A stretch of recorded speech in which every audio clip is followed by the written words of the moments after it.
গাজীপুরের ৭ নভেম্বর মহান জাতীয় বিপ্লব ও সংহতি দিবসের ৫০তম বার্ষিকী উপলক্ষে আনন্দ মিছিল অনুষ্ঠিত হয়েছে। মঙ্গলবার বিকেলে ভবানীপুর বীর মুক্তিযোদ্ধা কলেজ মাঠ থেকে মিছিলটি শুরু হয়ে ঢাকা ময়মনসিংহ মহাসড়ক হয়ে মেম্বারবাড়ি পর্যন্ত প্রায় ৩ কিলোমিটার সড়ক প্রদক্ষিণ করে।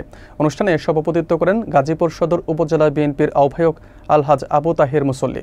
প্রধান অতিথি ছিলেন জেলা বিএনপির যুগ্ম আহ্বায়ক ও স্বাস্থ্য বিষয়ক সম্পাদক অধ্যাপক ডাক্তার রফিকুল ইসলাম বাচ্চু। বিস্তারিত দেখুন মোহাম্মদ মহিনুদ্দিনের প্রতিবেদনে। গাজীপুর সদর উপজেলায় মহান জাতীয় বিপ্লব ও সংহতি দিবসের ৫০তম বার্ষিকী উপলক্ষে আনন্দ মিছিল অনুষ্ঠিত হয়েছে।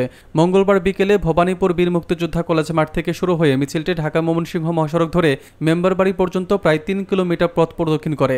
গাজীপুর সদর উপজেলা বিএনপির আহ্বায়ক আলহাজ আবু তাহের মুসল্লির সভাপতিত্বে মিছিলের আয়োজন করা হয় এবং সাধারণ সম্পাদক আলহাজ আবু বকর সিদ্দিক সঞ্চালনা করেন।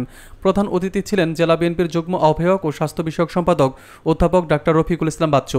বিশেষ অতিথি হিসেবে উপস্থিত ছিলেন জেলা বিএনপির আহ্বায়ক সদস্য আলহাজ জয়নাল আবেদিন রিজভী এবং জেলা ও সদর উপজেলা বিএনপির সকল নেতাকর্মীরা। মিছিলে হাজার হাজার নেতাকর্মী ও সমর্থক অংশ নেন এবং তারা জাতীয় সংহতি, গণতন্ত্র ও মুক্তিযুদ্ধের মূল্যবোধের প্রতি সম্মান জানিয়ে নানান প্রতীকী ব্যানার ও পতাকা বহন করেন। আনন্দ মিছিলটি শহরের গুরুত্বপূর্ণ সড়ক প্রদক্ষিণ করে জনসাধারণের মাঝে উৎসবমুখর পরিবেশ সৃষ্টি করে। অংশগ্রহণকারীরা ৭ নভেম্বর ঐতিহাসিক তাৎপর্যকে স্মরণ করে দেশের সংহতি ও গণতান্ত্রিক মূল্যবোধ প্রতিষ্ঠার আহ্বান জানান।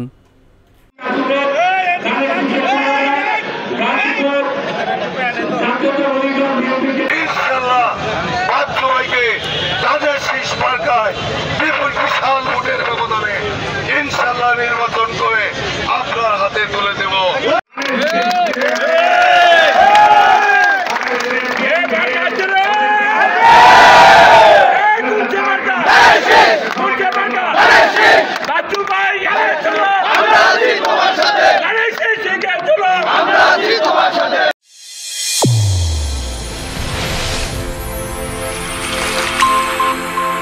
চ্যানেল A1 হৃদয়ের স্পন্দন।